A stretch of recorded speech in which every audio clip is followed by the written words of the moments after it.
ঢাকা বিশ্ববিদ্যালয়ে কেন্দ্রীয় ছাত্র সংসদ, যা ডাকসু নামে পরিচিত, সেখানে বইছে নির্বাচনের উত্তপ্ত হাওয়া। জাতীয় নির্বাচনের আগে রাজনীতির এই আতর ঘরের নির্বাচনকে ঘিরে উত্তেজনা এখন তুঙ্গে, আর এই উত্তেজনার আগুনে ঘি ঢেলেছে ইসলামী ছাত্র শিবির। একেবারে চমক জাগিয়ে তারা ঘোষণা করেছে এবারের ডাকসু নির্বাচনের সবচেয়ে ব্যতিক্রমী এবং অন্তর্ভুক্তিমূলক প্যানেল। দীর্ঘদিন পর অনুষ্ঠিত হতে যাওয়া এই নির্বাচনকে ঘিরে যখন প্রতিটি ছাত্র সংগঠনের প্রস্তুতি চূড়ান্ত, ঠিক তখনই ছাত্র শিবির তাদের প্যানেল ঘোষণার মাধ্যমে পুরো খেলার মোড় ঘুরিয়ে দিয়েছে। তাদের প্যানেলে শুধু নিজেদের সদস্যই নয়, বরং এমন সব মুখকে তারা এনেছে যা অনেকেই অবাক করেছে। শিবিরের প্যানেলে কারা আছেন?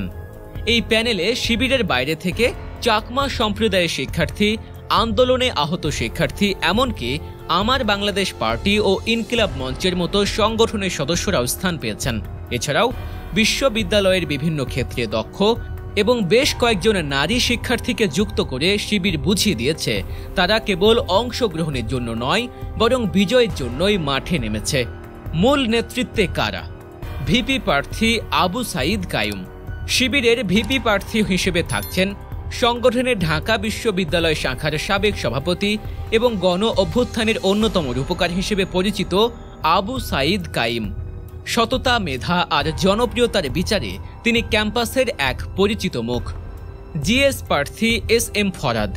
সাধারণ সম্পাদক পদে লড়বেন শিবিরের ঢাকা বিশ্ববিদ্যালয় শাখার বর্তমান সভাপতি SM ফরহাদ। তিনি একাধারে একজন দক্ষ সংগঠক, তুখোর বিতার্কিক এবং সাধারণ শিক্ষার্থীদের মাঝে ব্যাপক জনপ্রিয়। তার সবচেয়ে বড় শক্তি হল তিনি ডিবেটিং সোসাইটি সহ বিভিন্ন সামাজিক সংগঠনের সাথে জড়িত, যা তাকে অরাজনৈতিক শিক্ষার্থীদের কাছেও গ্রহণযোগ্য করে তুলেছে। এজিএস প্রার্থী মহিউদ্দিন খান। সহ সাধারণ সম্পাদক। এজিএস পদে লড়বেন লোক প্রশাসন বিভাগে অনার্স ও মাস্টার্স উভয় পরীক্ষায় প্রথম স্থান অধিকারী মহিউদ্দিন খান। তার একাডেমিক দক্ষতা প্যানেলকে বাড়তি শক্তি যোগাচ্ছে। এরকমই আরও সব অজানা রাজনৈতিক তথ্য ও বিশ্লেষণ জানতে এখনই সাবস্ক্রাইব করুন গল্প নিউজ চ্যানেলটি। চলুন এবার জেনে নেওয়া যাক এই প্যানেলের বাকি সদস্যদের এবং এর পেছনের কৌশল। প্যানেলের বাকি সদস্যরা। এই শক্তিশালী জুটির সাথে আরও যোগ দিয়েছেন আন্তর্জাতিক সম্পাদক পদে জুলাই মাসে আন্দোলনে চোখ হারানো খান জসিম, মুক্তিযুদ্ধ ও গণতান্ত্রিক আন্দোলন সম্পাদক পদে ইনকালিব মঞ্চের ফাতেমা তাসনিম জুমা এবং সদস্য পদে একজন চাকমা প্রার্থী সহ আরও অনেকে। রাজনৈতিক বিশ্লেষকরা বলছেন ছাত্র শিবিরের এই প্যানেল এবারের ডাকসু নির্বাচনের সেরা প্যানেল হতে চলেছে। তারা প্রতিটি জায়গা থেকে যোগ্য ও বৈচিত্র্যময় প্রার্থীদের একত্রিত করেছে।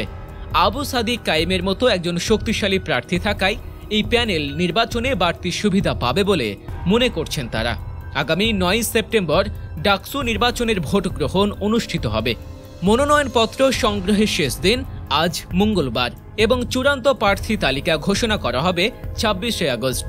ছাত্রদল, ছাত্র অধিকার পরিষদ, ইসলামী ছাত্র আন্দোলন সহ বাম সংগঠনগুলো পৃথক প্যানেলে প্রতিদ্বন্দ্বিতা করছেন। তবে সব আলোচনার কেন্দ্রে এখন ছাত্র শিবিরের এই বৈচিত্র্যময় ও শক্তিশালী প্যানেল। এখন দেখার বিষয় তাদের এই নতুন কৌশল ভোটের মাঠে কতটা প্রভাব ফেলতে পারে।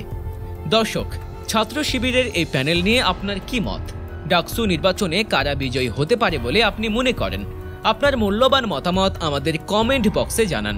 ভিডিওটি ভালো লাগলে লাইক ও শেয়ার করতে ভুলবেন না। আর গল্প নিউজের সাথেই থাকুন। ধন্যবাদ।